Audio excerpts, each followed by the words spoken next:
राधे राधे जी सभी को। कैसे हैं आप सब? उम्मीद करती हूँ कि आप सब अच्छे होंगे और अपनी जो तैयारी है उसको अच्छे से कर रहे होंगे। तो जैसा कि हमने पिछली क्लास में अपने जितने भी जो चैप्टर हैं पीछे के उनके एमसीक्यू जो भी इम्पोर्टेंट थे पार्ट से एनसीईआरटी के हमने क्लास 6 के डिस्कस कर लिए थे। तो आज हम क्लास 6 के जो आगे चैप्टर बचे हुए हैं एनसीईआरटी जो नया सिलेबस लगाया गया मल्हार पुस्तक से, उन सभी जो हमारे चैप्टर हैं उनसे जितने भी इम्पोर्टेंट एमसीक्यू बनते हैं सभी को हम जो भी चैप्टर आप आगे बच गए हैं उनके जो एमसीक्यू है उनको डिस्कस कर लेते हैं। तो चलिए अब अपनी क्लास की ओर चलते हैं। साथ ही अगर आपने जो हमारे चैनल को अब तक सब्सक्राइब नहीं किया है तो आप हमारे चैनल को सब्सक्राइब कर लेना और वीडियो अच्छी लगे तो लाइक कर देना लास्ट में। बाकी हम चलते हैं हमारी क्लास की तरफ।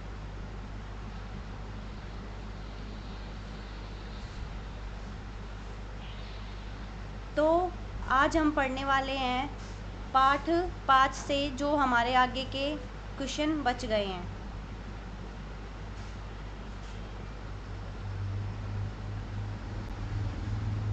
ये रहीम वाला चैप्टर है। रहीम वाले चैप्टर से मैं यहाँ लिख देती हूँ आप सबको, ठीक है, और चैप्टर का नाम भी लिख देती हूँ, पाठ 5। ठीक है जी।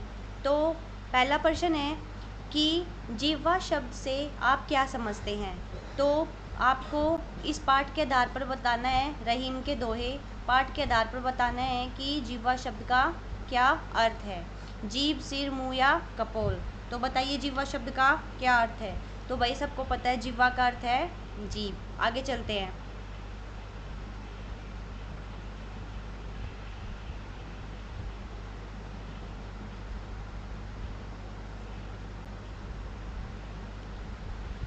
दूसरा क्वेश्चन है, कही गई सरग पताल पंक्ति का अर्थ बताइए। ठीक है, कि जो मित्र हैं इसका यहाँ बताना है। यहाँ टाइपिंग एरर हो गया है कि प्रश्न ये है कि कही गई सरग पताल पंक्ति का अर्थ बताइए। स्वर्ग से पाताल तक की बातें, न जाने कहाँ कहाँ की बातें, जो बातें दूसरों को अच्छी लगती है। कै और ख दोनों। तो बताइए इसका आंसर क्या हो जाएगा। तो इसका आंसर हो जाएगा भाई कै और ख दोनों, रहीम के दोहे के आधार पर। ठीक है, मैं एक बार आपको ये दोहा पढ़ के बता देती हूँ कि दोहा है कि रहीमन जिह्वा बावरी, रहीमन जिह्वा बावरी, कही गई सरग पाताल, आपोहु तो कहीं भीतर रही जूती खात कपाल। ठीक है, तो इनकी जो व्याख्या है मैं आपको अगली क्लास में करवा दूंगी। बाकी मैंने यहाँ आपको ये दोहे पढ़ा दिए थे, अगर आपने पिछली क्लास को नहीं देखा है तो वहाँ से जाकर देख लेना। मैंने वहाँ पे आपको सारे जितने भी इम्पोर्टेंट थ्योरी है एमसीक्यू है वो पीछे की क्लास में करवा रखे हैं। जीभ को बावरी क्यों कहा गया है? क्योंकि यह जीभ घूमती रहती है। जिस प्रकार पागल सोच समझकर नहीं बोलता वैसे ही यह जीभ भी कई प्रकार बहुत कुछ बोल जाती है। यह तेज हवा की बाती बहने का दम रखती है, इनमें से कोई नहीं। तो बताइए जीव को बावरी क्यों कहा है रहीम ने, कि जो जीव है वो बावरी क्यों है। तो इसका आंसर क्या हो जाएगा भाई, कि जिस प्रकार पागल सोच समझकर नहीं बोलता वैसे ही यह जीव भी कई बार कुछ भी बोल जाती है और ये नहीं देखती कि सामने वाले को हमारे शब्दों से क्या फ़र्क पड़ेगा, अच्छे लगेंगे या बुरे लगेंगे। कुछ लोग होते हैं ना सोच समझ के नहीं बोलते, ऐसे ही बोलते रहते हैं चाहे सामने वाले को कैसा भी लग जाए। संपत्ति आने पर क्या होता है?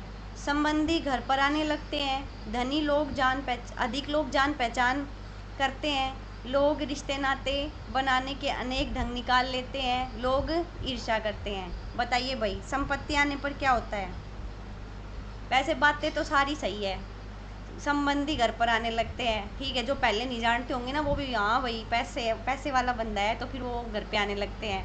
अधिक लोग जान पहचान बनाने लगते हैं, हाँ मैं उसको जानता हूँ बहुत पैसे वाला है, ठीक है, लेकिन हमें दोहे के आधार पर बताना है। तो दोहे के आधार पर संपत्ति आने पर क्या होता है, तो दोहे के आधार पर भाई कि लोग क्या करते हैं, रिश्ते नाते बनाने के अनेक ढंग निकाल लेते हैं। कि हमारे चाचा क्या है भाई, विधायक हैं, है ना।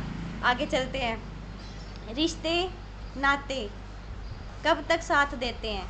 रिश्ते नाते कब तक साथ देते हैं? जब तक हमारे पास अधिक धन दौलत होती है, जब हम बलशाली होते हैं, जब हमारा स्वभाव हंसमुख होता है, जब हम विदेश गमन की सोचते हैं। बताओ भाई, रिश्ते नाते कब साथ देते हैं? तो कब साथ देते हैं? जब तक हमारे पास अधिक धन दौलत होती है तब तक रिश्तेदार क्या करते हैं भाई? साथ देते हैं।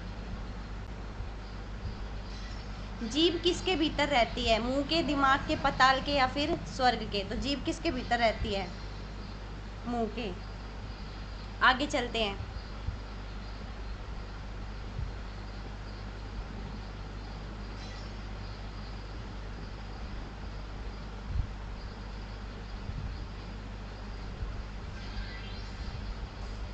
सच्चे मित्र की क्या विशेषता होती है? सच्चा मित्र हर कार्य में सहयोगी होता है, मार्गदर्शन करता है, सदा सच बोलता है, मुश्किल के समय में भी मित्र का साथ नहीं छोड़ता है। बताइए कि क्या विशेषता होती है? तो सच्चे मित्र की विशेषता क्या होती है कि वह मुश्किल समय में भी साथ नहीं छोड़ता है। कई बार दिमाग को पछताना क्यों पड़ता है? क्योंकि कई बार जीभ बिना सोचे समझे कुछ भी बोल देती है जो किसी के लिए हानिकारक होता है। जीभ बोलने से पूर्व दिमाग को कुछ बताती नहीं है। जीभ सदा दिमाग को मात देना चाहती है। जीभ के कुछ भी बोल देने पर दिमाग को ताने सुनने पड़ते हैं और तब जीभ प्रसन्न होती है। बताइए, रहीमदास जी कहते हैं कि दिमाग को क्यों पछताना पड़ता है? दोहे में व्याख्या के आधार पर तो बताइए कि दिमाग को क्यों पछताना पड़ता है?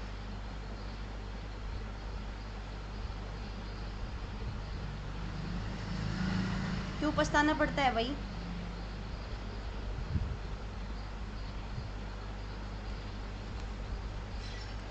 तो इसका आंसर क्या हो जाएगा भाई? क्योंकि कई बार जीभ बिना सोचे समझे कुछ भी बोल देती है और फिर क्या होता है, जो किसी के लिए हानिकारक होता है। सच्चे मित्र को कब परखा जा सकता है? समारोह में, सबके समक्ष यानी कि सबके सामने, विपत्ति आने पर या फिर हर पल? तो विपत्ति आने पर। मित्र का चुनाव सोच समझकर करना चाहिए। सदा ऐसा मित्र बनाना चाहिए जो हमारा गलत मार्गदर्शन न करे, मुश्किल समय में हमारा सहारा बन सके, हमारे धन का लोभ न रखता हो, दिए गए सभी। तो बताइए, मित्र का चुनाव करते समय हमें क्या ध्यान रखना चाहिए? तो हमें मित्र का चुनाव करते समय क्या ध्यान रखना चाहिए? दिए गए में सभी। ये ऑप्शन दूसरे पैसेज के हैं तो ये इसके नहीं है, मैं काट देती हूँ। आगे चलते हैं।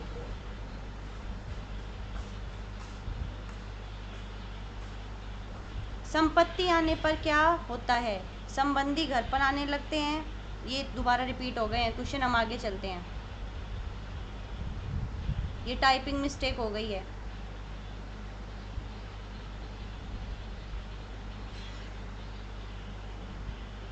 अगला,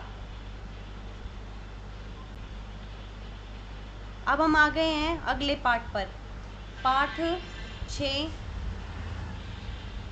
और यहाँ मेरी माँ जो पाठ है उस पे जो भी इम्पोर्टेंट क्वेश्चन इसमें से बनते हैं वो सारे रखे गए हैं। मैं यहाँ एक बार लिख देती हूँ, 1 मिनट रुकिए।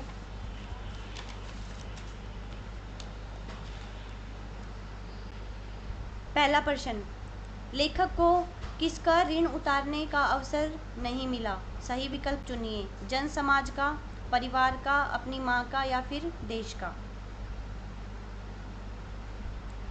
तो पहले तो मैं आपको थोड़ा सा बता देती हूँ इस पाठ के बारे में। मेरी माँ पाठ में राम प्रसाद बिस्मिल है, वो अपनी माँ के बारे में बताते हैं कि किस प्रकार राम प्रसाद बिस्मिल को उनकी माँ ने उनके जो जीवन में संघर्षों से लड़ने की प्रेरणा दी, उन्हें ये शिक्षा दी कि उन्हें देश से प्रेम करना चाहिए और अगर देश की सेवा में उनके प्राणों को बलिदान भी देना पड़े तो उन्हें पीछे नहीं हटना है, उन्हें देश की सेवा करनी है। इसी कारण उन्होंने राम प्रसाद बिस्मिल को कांग्रेस पार्टी भी ज्वाइन करवाई, उन्हें सेवा समिति का अध्यक्ष भी बनवाया, उसमें शामिल भी करवाया। और जब वो जेल में थे तो वो अपनी माँ को आत्मकथा लिखकर भेजते थे, ठीक है, जिसका नाम था मेरे जीवन की छटा। तो वो आपको याद रखना है। और उसी का एक अंश जो हमारे पाठ में लगा हुआ है, मतलब हमारे सिलेबस में पाठ लगा हुआ है मेरी माँ नाम से, तो उसी के ये MCQ हैं। तो अब आप बताइए कि लेखक को किसका ऋण उतारने का अवसर नहीं मिला। तो किसका नहीं मिला भाई, अपनी माँ का। इसमें राम प्रसाद जो बिस्मिल है वो क्या कहते हैं कि मुझे तुम्हारा ऋण है वो उतारने का अवसर नहीं मिला, क्योंकि वो क्या थे भाई, जेल में बंद थे और उन्हें लास्ट में क्या होनी थी, फांसी होनी थी। उऋण का अर्थ है बलिदान देना, मुक्ति की आकांक्षा, या फिर सेवा भावना, या ऋण से मुक्त। उऋण होना, उऋण का क्या मतलब है भाई, ऋण से मुक्त होना। माताजी के प्रेम और दृढ़ता का उचित उदाहरण सुनिए। देश सेवा की ओर अग्रसर करना, बिस्मिल को शिक्षित करना, धार्मिक तथा सामाजिक उन्नति में सहयोग करना, उपयुक्त सारे विकल्प सही हैं। तो वो कहते हैं कि जो ये माता जी हैं उनने प्रेम और दृढ़ता का उचित उदाहरण, यानी कि कहाँ पता चलता है कि वो प्रेम और उनमें जो दृढ़ता है वो सभी थी। तो किसके आधार पर थी भाई, वो इन तीनों के आधार पर थी। तो उपयुक्त सारे विकल्प सही है। अवर्णीय शब्द का अर्थ है उचित वर्णन, जिसका वर्णन न किया जा सके, सुंदर वर्णन या आज्ञाशील। तो अवर्णीय का क्या मतलब होता है, अवर्णीय का मतलब होता है जिसका वर्णन न किया जा सके। जैसे हम कई बार बोल देते हैं ना कि ये इस चीज़ का वर्णन हम नहीं कर सकते, तो वो है। उपयुक्त गद्यांश में, यानी कि उपयुक्त गद्यांश छोड़िए, मेरी माँ पाठ के आधार पर बताइए कि लेखक का सही नाम क्या था। तो क्या था भाई, राम प्रसाद बिस्मिल। ठीक है, आगे चलते हैं। यहाँ लिख लीजिए मेरी माँ पाठ के लेखक का नाम। ठीक है, आगे चलते हैं। बिस्मिल की बहनों को छोटी आयु में शिक्षा कौन दिया करता था। आचार्य, उनकी माताजी, पिताजी या दादाजी। तो किसने शिक्षा दी थी भाई, उनकी माताजी ने। और उनकी माताजी को गृह कार्य की शिक्षा किसने दी थी। तो यहाँ आंसर आएगा उनके जो दादाजी थे उनकी बहन ने। ठीक है, आगे चलते हैं।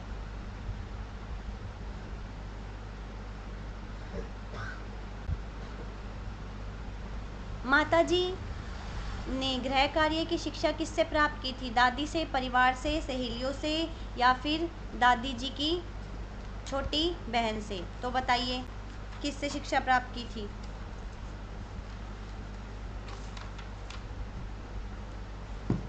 यहाँ शायद टाइपिंग एरर हो गया, एक बार मैं चेक कर लेती हूँ।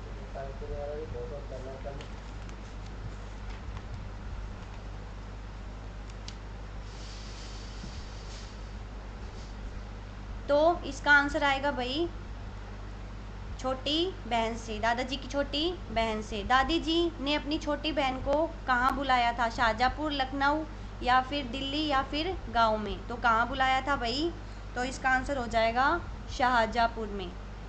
अगला है, बिस्मिल ने अपनी आत्मकथा कहाँ लिखी थी, आचार्य समाज कार्यालय में, जेल में, शाहजहाँपुर वाले घर में, या फिर लखनऊ में। तो इसका आंसर हो जाएगा उन्होंने जेल में लिखी थी।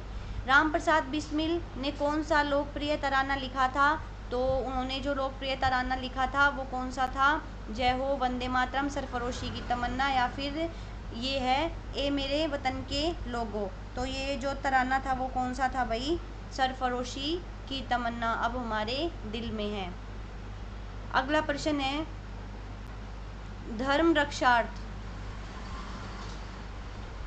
रक्षार्थ अपने पुत्रों की मृत्यु की खबर सुनी तो प्रसन्न हुई और अपने पुत्रों के बलिदान पर मिठाई बांटी थी। बिस्मिल द्वारा लिखे गए इस कथन में किन की बात हो रही है, गुरु गोविंद सिंह की धर्मपत्नी जी की, बिस्मिल जी की माता जी की, अपनी दादी जी की छोटी बहन की, अपनी माता जी की।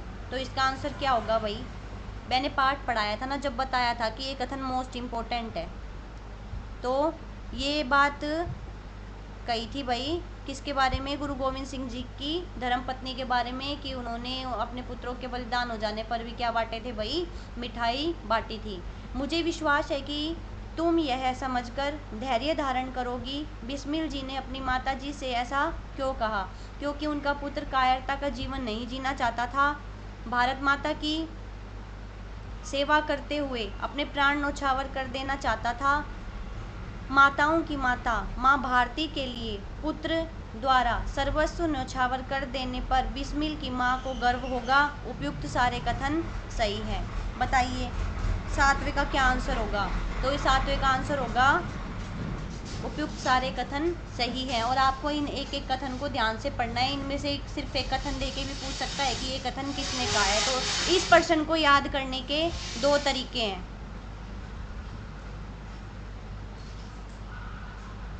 अगला है जलाते चलो द्वारिका प्रसाद माहेश्वरी का, पाठ 7।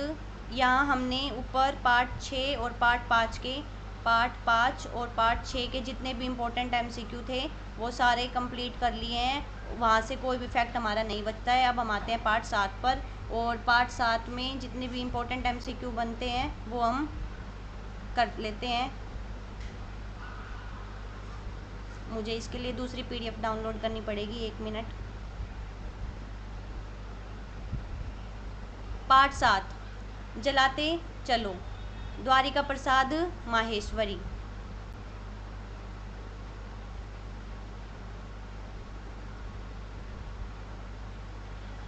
अब पहला प्रश्न,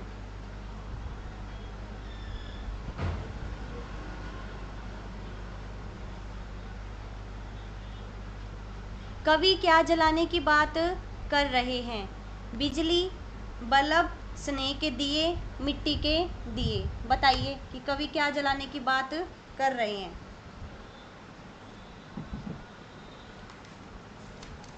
यहाँ आपको जो भी MCQ मैंने यहाँ रख रखे हैं ये सारे मोस्ट इम्पोर्टेंट हैं। इन सबको साथ साथ याद करते हुए चलना है, किसी भी MCQ को छोड़ना नहीं है, क्योंकि जितने भी MCQ हैं वो पाठ की और ये कहूँ कि एग्ज़ाम की दृष्टि से बहुत ही महत्वपूर्ण है।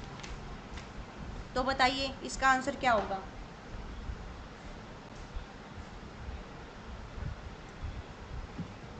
तो इसका आंसर हो जाएगा भाई स्नेह के दिए। कवि दीपक में क्या भरकर जलाने की प्रेरणा दे रहा है? स्नेह रूपी तेल डालकर, घी भरकर, बिजली या शक्ति डालकर। बताइए पाठ के आधार पर कि कवि दीपक में क्या भरकर जलाने की प्रेरणा दे रहा है। तो स्नेह रूपी तेल डालकर। अमावस किसका प्रतीक है? अंधकार का, निशा का, निराशा का। सारे विकल्प सही हैं। तो बताइए अमावस किसका प्रतीक है? अमावस की अंधेरी काली रात होती है, वो किसका प्रतीक है? तो सारे विकल्प सही हैं। आज कैसे दीपक जल रहे हैं? आज कैसे दीपक जल रहे हैं? रंग बिरंगे, विद्युत, विज्ञान या कोई नहीं। तो बताइए आज कैसे दीपक जल रहे हैं? तो आज विद्युत के दीपक जल रहे हैं, क्योंकि आप यूँ देखेंगे कि आज हर जगह क्या बिजली से चलने वाले बल्ब हैं, ठीक है। तो उसी कारण जो आज दीपक की बात हो रही है वो किस प्रकार के हो गए हैं? वो विद्युत के दीपक हो गए हैं।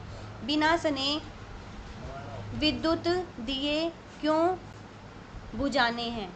सारा जो रास्ता है वो मुश्किल है समय की कमी के कारण, क्योंकि पथ न मिल सकेगा, खर्चा बढ़ जाता है। वो कहते हैं कि बिना स्नेह विद्युत दिए क्यों बुझाने हैं, यानी कि जो बिना स्नेह के विद्युत दिए अब जल रहे हैं बिजली वाले, उन्हें क्यों बुझाने हैं? उससे क्या होगा भाई? तो इसका आंसर हो जाएगा भाई उससे पथ न मिल सकेगा, ठीक है। अंधकार की सरिता पार करने के लिए मनुष्य ने क्या तैयार किया था? दीपक की नाव तैयार की, सारे दीपक जला दिए, कृत्रिम दिए बनाए, मनुष्य चलता रहा। बताइए क्या होगा इसका सही आंसर। अंधकार की सरिता पार करने के लिए मनुष्य ने क्या तैयार किया था? तो उन्होंने क्या तैयार किया था भाई? दीपक की नाव तैयार की थी। आगे चलते हैं। हमें जीवन के अंधकार में किससे उजाला मिलेगा? प्रेम रूपी दीपक से, धन दौलत से, संपन्नता से, शांत बैठने से। तो जीवन के अंधकार में हमें उजाला किससे मिलेगा भाई? प्रेम रूपी दीपक से। आगे, कवि ने दिए की नाव को कैसे बहाने के लिए कहा है? थोड़ा विश्राम कर, लगातार, अकेले या नदी को रोककर। पाठ के आधार पर बताना है। जलाते चलो पाठ के आधार पर कि कवि ने दिए की नाव को कैसे बहाने के लिए कहा है। बताइए तीसरे का आंसर क्या होगा? तो इसका आंसर हो जाएगा भाई लगातार। तिमिर किसका प्रतीक है? अज्ञान, मुसीबतों, बुराई या फिर सभी। तो किसका प्रतीक है भाई तिमिर? इसका आंसर हो जाएगा सभी। अब इनमें से सिर्फ यूँ पूछ सकता है कि अज्ञान, मुसीबत और बुराई के लिए जो कविता में शब्द आया है वो क्या है भाई? तिमिर। आगे, तिमिर को किनारा कैसे मिलेगा? बुराई रूपी अंधकार को मिटाने से, चुनौतियों को स्वीकार करने से तिमिर समाप्त हो चुका है। कै और ख दोनों विकल्प सही हैं। बताइए। तो पांचवे का आंसर हो जाएगा भाई बुराई रूपी अंधकार को मिटाने से।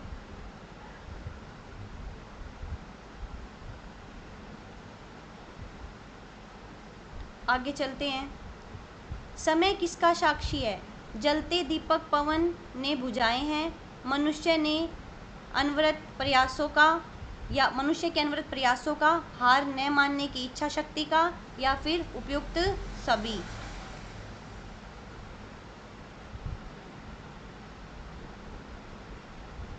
बताइए।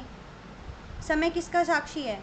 तो इसका आंसर हो जाएगा भाई उपयुक्त सभी। अब आपको ऐसे याद रखना है कि समय साक्षी है, जलते दीप पवन ने बुझाए हैं, मनुष्य क्या करता है? लगातार प्रयास करता रहता है, और हार न मानने की इच्छा शक्ति का। पवन के पर्यायवाची हैं समीर, पताका, अनल या पावक। बताइए इसका आंसर क्या होगा? पवन के पर्यायवाची। तो इसका आंसर हो जाएगा भाई समीर। आगे, अनगिनत दीप कहाँ जलाए गए? दिवाली की रात, घर के आंगन में, अंधकार रूपी शिला पर, कहीं नहीं। पाठ के आधार पर बताने हैं कि अनगिनत दीप हैं वो कहाँ जलाए गए। तो कहाँ जलाए गए भाई? अंधकार रूपी शिला पर। आगे चलते हैं। तिमिर को उजाले में कैसे परिवर्तित करें? पाठ के आधार पर बताना है। शहीदों के जीवन से प्रेरणा प्राप्त करके, मोमबत्ती जलाकर, विद्युत दिए की सहायता से, सुबह की इंतजार करके। तो बताइए जो चारों तरफ अंधेरा फैला हुआ है उसे उजाले में कैसे परिवर्तित करें? तो इसका आंसर क्या होगा?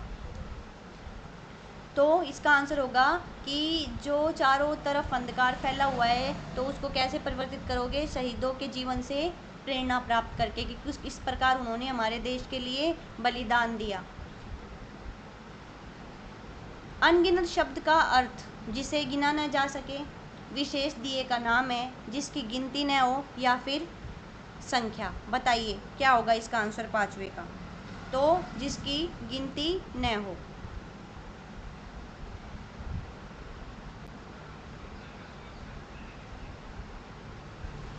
आगे चलते हैं। स्वर्ण सी जल रही में कौन सा अलंकार है?